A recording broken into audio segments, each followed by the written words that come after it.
Bonjour à toutes et à tous. Aujourd'hui, comprendre la zone d'attente à la frontière. Alors tout d'abord, qu'est-ce que c'est? Imaginez que vous arrivez en France par avion, par train ou bateau, mais à la frontière, on vous refuse l'entrée sur le territoire et vous êtes placé dans un endroit spécifique appelé la zone d'attente. C'est comme une salle d'attente, mais pour les personnes entrant dans le pays. Alors combien de temps ça dure?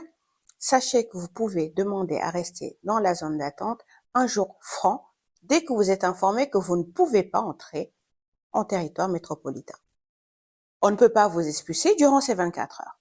Ensuite, la police peut vous y maintenir pendant 4 jours, mais cela peut être prolongé jusqu'à 20 jours par le juge des libertés de la détention. Par exemple, si vous arrivez à l'aéroport de Paris et que vous êtes retenu dans la zone d'attente, cela signifie que vous pourriez y rester jusqu'à 20 jours maximum. Alors, en ce qui concerne vos droits dans cette zone d'attente, sachez que durant votre séjour, vous avez le droit d'avoir un interprète si nécessaire, ainsi que de consulter un médecin si vous êtes malade. Vous pouvez également parler à un avocat ou à une personne de confiance pour obtenir de l'aide.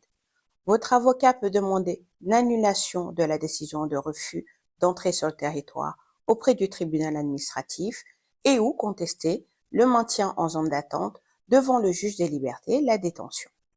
Alors, la sortie de la zone d'attente dépend de votre situation.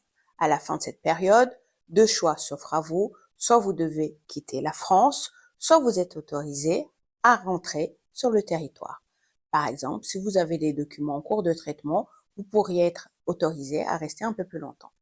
Gardez à l'esprit ces informations. Si vous vous retrouvez dans une situation similaire à la frontière, il est essentiel de connaître vos droits et vos options pour prendre les meilleures décisions pour vous-même.